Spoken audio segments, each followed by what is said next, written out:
Pas hésité une seconde. Hein. Bon, vous êtes sensible à l'hypnose ? Alors moi, j'ai très peur de tout ce qui est irrationnel, paranormal. Je suis très cartésienne. Ouais.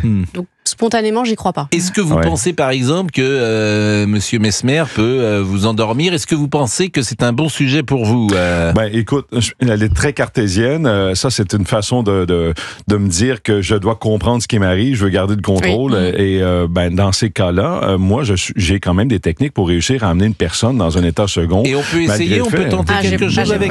Non, vous voulez pas ? Ben non, mais ça, je respecte ça. Oui. Je propose Alexandre Romard, notre programmateur. Alors Alexandre va prendre votre place, Olivier Guénec. Donc Olivier, Alexandre Romard. Olivier, alors on avait fait une... Alors Alexandre Romard, je le dis, vous pouvez d'ailleurs voir sur les réseaux et même sur Europe1.fr, puisque vous êtes venu plusieurs fois. Je vais quand même rappeler vos dates. 22 et 23 janvier. Je suis un peu là pour ça, hein. 22 et 23 janvier, vous êtes au Théâtre de Lille. Vous serez le 24 janvier au Zénith. Donc c'est au Grand Rex, vous êtes jusqu'au 19 janvier 2025, puis du 16 au 25 janvier 2026. Vous êtes déjà prévu l'année prochaine. Oui, ça fait quoi? Comme je vous ai dit, ça fait peut-être 14 ans que je suis ici en Europe, et à chaque année, on vient. Et je suis quand même surpris de voir à quel point, là, hier, je l'ai demandé encore une fois dans le public, qui me découvrait pour la première fois, et 75% de la salle, c'est des gens nouveaux qui découvrent l'hypnose, découvrent ce que je fais. Ça, pour moi, c'est magique, parce que je me dis, OK, des gens sont encore au rendez-vous, ils sont curieux, veulent comprendre comment ça marche, et bref, on s'amuse à chaque soir comme ça pour démontrer que ça marche. Ça pourrait marcher sur une personne comme moi qui est réfractaire. Oui, bien sûr. Là, vous pourriez le faire en direct. C'est impossible. Non, mais alors, ok, alors on le fait. On va le tenter. On va tenter. C'est sûr que je me réveille. Bien sûr. Attends, ça, c'est une belle question, parce que les gens ont peur de jamais se réveiller avec l'hypnose. Mais lorsqu'on est dans un état d'hypnose, le sommeil hypnotique va se transformer en sommeil naturel, et la personne s'éveille toujours pour vivre parce que le subconscient comprend que c'est terminé. Alors, c'est impossible de rester accroché à l'hypnose comme ça indéfiniment. Tentez quelque chose avec Sarah Salman. On a aussi ton prénom déjà? Alexandre. On peut le faire sur nous deux ensemble? Oui, on va le faire ensemble. Ouais. Et Pascal, tu peux l'essayer aussi, vous aussi? Non, moi, j'essaye pas parce qu'il faut que j'anime l'émission. Mais en revanche, Sarah Salman et... Vous êtes réfractaire? Moi, je sais que j'ai dit, je pense que ça peut le faire. On laisse Messmer. On a quand même un pré-talk à faire pour ici notre. C'est Sarah, votre prénom? Oui. Moi, Sarah. T'as jamais vécu d'hypnose avant aujourd'hui? T'as jamais tenté un test de réceptivité non plus? Alors, on va faire un test de réceptivité à la base pour aider ton subconscient à réagir rapidement à l'état hypnotique. On réagit tous à l'hypnose, à des niveaux différents, avec des techniques différentes. On peut vivre cette sensation. Alors, on va faire ce test de réceptivité. Alors, vous allez placer les deux mains jointes ensemble, OK? Les deux mains collées l'une à l'autre. On va coller les deux paumes de main comme ça, et on déplie les index et on pointe les deux index en direction du plafond. Vous l'essayez aussi? J'essaye. OK, parfait. Et on ouvre les doigts, on fait un espace de 1 cm entre les deux doigts, et on regarde l'espace entre les doigts. Alors, on a Sarah qui le fait. On a ici Monsieur Déjà, votre prénom? Alexandre. Alexandre descend déjà. OK. Regardez l'espace entre les doigts, fixez les doigts. Imaginez maintenant, Sarah, que je transperce vos doigts avec une vis. Voyez la vis, elle est là. Et là, je prends la vis et je commence à serrer la vis. Maintenant. Et regardez vos doigts qui se rapprochent et se collent. Et vos doigts se rapprochent et se collent de plus en plus, de mieux en mieux. De plus en plus collés, de plus en plus soudés. Vos doigts se rapprochent et se collent. Et au compte de 3, il sera pour vous impossible de les bouger, impossible de les séparer, tant que je vous dirai pas le contraire. Et nous avons maintenant l'autre jeune homme aussi, dont les doigts sont coincés. Nous avons la dame qui est coincée ici. Maintenant, j'ai amplifié le phénomène avec le 1. Les doigts collent et restent coincés maintenant. Avec le 2, impossible de les bouger, impossible de les séparer, tant que je vous dirai pas le contraire. Et avec le 3, ça ne bouge plus. Les doigts restent coincés dans cette position. Essayez de séparer les doigts, mais ça reste coincé ensemble maintenant. Alors, Sarah, c'est coincé. Les doigts bougent plus. C'est votre première expérience avec l'hypnose. Regardez vos doigts encore une fois, OK? Et nous avons ici Olivier, c'est ça? Non, Alexandre. Alexandre, excuse-moi. Alexandre, t'en as un très, très bon sujet ici. Je peux pas du tout les décoller, là. Non, je le sais, je le vois, tu forces, là. Regarde bien, Alexandre, tes doigts. À mon signal, tu vas pouvoir les séparer avec le 1, le 2 et le 3. Allez, on sépare les doigts. Alors, Alexandre, c'est mon meilleur sujet ici aujourd'hui. Et Sarah, vous avez senti vos doigts s'approcher, se coller. Et quand je vous ai parlé, vous êtes revenu au conscient, au niveau 21 Hz, on peut dire ça comme ça. Sarah, on va réessayer encore, OK? Placez les deux mains dans cette position. Regardez bien vos doigts. Ouvrez les doigts. Et sans même dire un mot, regardez vos doigts qui se rapprochent. et vos doigts se collent maintenant. Et là, c'est impossible de les séparer tant que je ne dirais pas le contraire. Là, même si vous forcez, ça reste coincé. Ça, regardez bien, il se rapproche. Et là, ça ne bouge plus. Coincé dans cette position. Et on la voit forcer, mais ça ne bouge plus, Sarah. Et regarde, je les recolle encore. Et maintenant, Sarah, fermez les yeux. Et maintenant, vos paupières ne rouvrent plus. Les yeux restent fermés, Sarah. Impossible de les ouvrir. Essayez de le faire. Tentez d'ouvrir les paupières. Mais les yeux restent fermés. Et maintenant, encore de plus en plus fermés. Ça va? Sarah? OK. T'es pas très loin de la vie. Je vois ta peur qui est là. Tu forces pour réussir à ouvrir les yeux ou même les doigts, séparer les doigts. Oui. Alors, t'es pas très loin de vivre l'expérience aussi. On a fait ça rapidement, mais on pourrait l'emmener plus loin. Mais, Alexandre, ça va? Ça va, c'est fascinant. Alors, tu as les deux mains sur la table? Il me reste combien de temps, Pascal, ici avec nous? Il reste 5 minutes. Il reste 5 minutes. Okay. Vous avez le temps. Oui, il reste du temps. Alors, Alexandre, ça va? Ça va. Tu peux fermer les yeux maintenant. Et maintenant, ta tête devient lourde et pesante. Et tu commences à dormir assis sur ton fauteuil. Et tu commences à dormir avec le 1 sans tomber. Avec le 2, tu dors profondément. Et avec le 3, dans un monde de rêve et d'imaginaire, tu dors profondément, très détendu et relaxé. Et maintenant, Alexandre, vous allez réagir à toutes les suggestions que je vais vous proposer, comme si vous le viviez là réellement. Alors, Alexandre, à mon signal au compte de 3, vous allez vous transformer.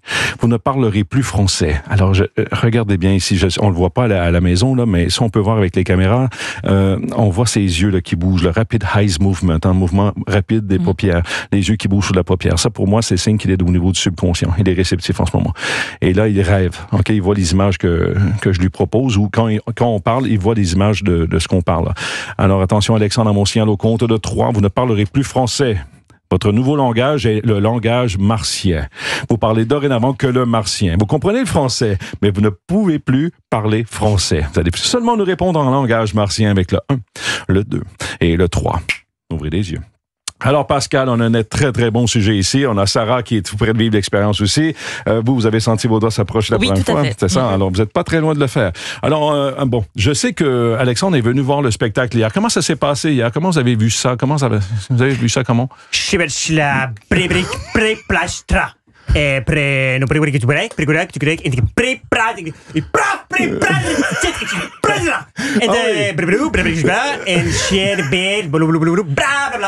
Bon, écoute, on parlait de la galanterie aujourd'hui. Est-ce que les hommes invitent les femmes?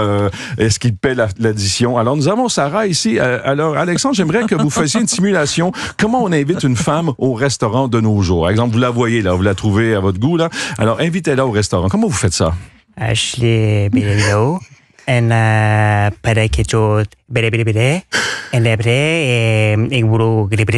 Attends, elle aime un homme un peu plus viril qu'il disait, alors...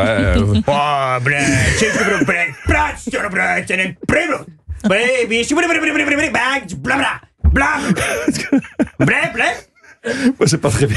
Je vous assure, les gens qui nous écoutent pensent que c'est évidemment bidonné. Ils pensent que c'est bidonné parce que Alexandre remarque.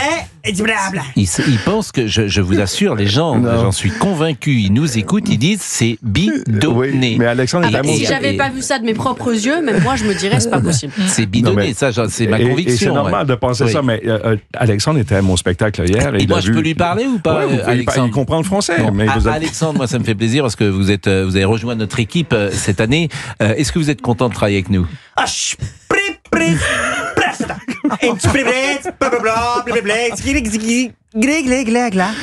Alors attention, Alexandre, fermez les yeux. Comme ça. Fermez les yeux, tout va très très bien. Maintenant, Alexandre, vous allez vous sentir bien, avec un beau sourire, vous allez vous éveiller, vous souvenir de tout, vous allez parler français, mais vous allez bégayer en parlant français. 1, 2, 3, ouvrez les yeux. Alors, Alexandre, on l'applaudit, un excellent sujet ici. Oui! Bon.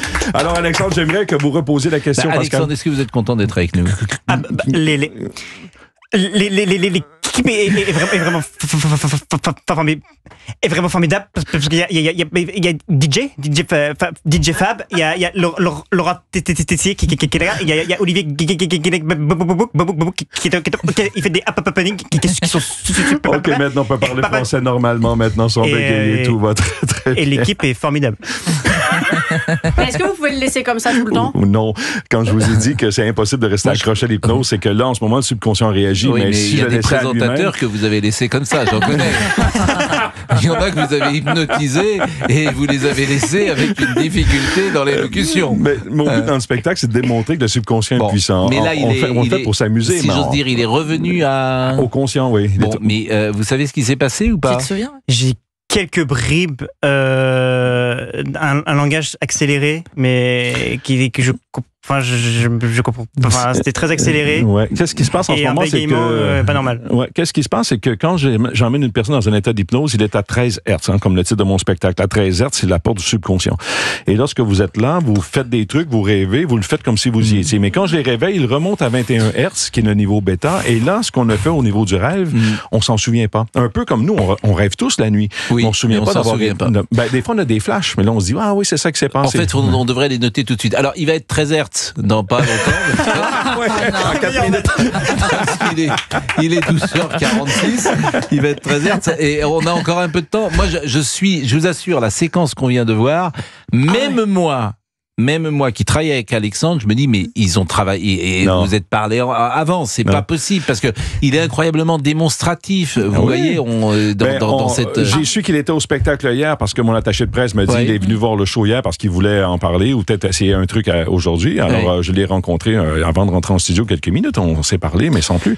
Mais non, c'est un excellent sujet. Mais. Ce qui est intéressant aussi, c'est qu'il y a l'hypnose parfois qui peut aider à vivre. Ce qu'on appelle le MDR, c'est de l'hypnose, ça. Ce sont des gens qui peuvent revivre sous hypnose des blessures qu'ils ont eues ou récentes ou dans l'enfance. L'hypnose en soi, c'est une technique qui nous permet de descendre justement dans les 13 Hertz au niveau du subconscient. Et quand nous sommes là, nous avons un coffre d'outils incroyable qui peut nous aider à se sortir de phobies, addictions comme la cigarette par exemple, des drogues dures même, des traumas. Alors mais on peut Sarah, se sortir de ça. Sarah, vous n'arriverez pas à Sarah à la faire parler martien. Ah ben oui, je pourrais parce que je vois que sa réceptivité est quand même présente. Je vois que son cerveau réagit pas. Oui, absolument. Oui, mais ça prendrait légèrement plus de temps. Tout le monde est sensible à l'hypnose, mais travailler avec elle, je vois qu'elle a une crainte, qu'elle combat. Alors, moi d'ailleurs, moi je suis très réticent. J'ai l'impression que vous n'y arriveriez pas avec moi. Mais si on travaille en thérapie, on a du temps, on est capable de voir avec comment on va trouver l'angle pour emmener cette personne-là à vivre cette expérience-là. Ce soir, vous êtes où? Vous êtes au Grand Rex à Paris? On est au Grand Rex jusqu'à dimanche. Tout est complet de toute façon? Non, il reste encore quelques places, mais on a Grand Rex, c'est cher ou pas d'aller vous voir? Ah, c'est très très cher, mais vous avez les moyens de l'acheter maintenant. C'est bon, donc ça va. On a des billets à tous les prix. À tous les âges. Bon, je vois que vous êtes le 16 mars à Nantes. J'aime bien citer Nantes, bien sûr. Vous serez à La Roche-sur-Yon également. Vous serez à Poitiers. Vous serez dans toutes les villes de France. Vous serez le 11 avril à Bordeaux. Vous êtes à chaque fois, c'est des zéniths. Hein. Oui, absolument. Donc à chaque fois, c'est combien de personnes? Écoute, en chaque saison, de janvier à juin, par exemple, dans tout ce que je fais, c'est 150 000 billets. Alors, on fait des 2-3... C'est fou, hein? Ouais, c'est 2-3 000 personnes par show. Mais et vous avez même hypnotisé, je crois que vous avez le record d'hypnose en public avec 1066 personnes hypnotisées en moins de 5 minutes. Oui, absolument. Mais il faut voir ça une fois dans sa vie. Et Sarah et l'équipe, même, je vous invite à venir voir le show. Et il n'y a rien de mieux que de venir en famille. S'il y en a un de votre groupe qui monte sur scène, alors là, vous allez être convaincu. Mais c'est encore mieux de le vivre soi-même. Mais ouvrez votre esprit, faites place à l'imaginaire, vous allez voir, c'est puissant. Peur. Alors, les témoignages que j'avais eu des gens que vous aviez hypnotisés, je le dis pour Alexandre, c'est que la journée, ils avaient été fatigués quand même après. Oui, je les descends dans les 13 Hertz, puis après, l'éveil est un peu plus difficile. Si une personne a la difficulté à se réveiller le matin, c'est le même phénomène. Mais si une personne se réveille le matin, qu'elle est déjà frais et dispo, ça va être la même chose. Alors, c'est le même phénomène. C'est comme l'éveil normal du matin là, que vous vivez. Bon, écoutez, merci, parce que c'était une expérience, une nouvelle fois, tout à fait extraordinaire. Il est 12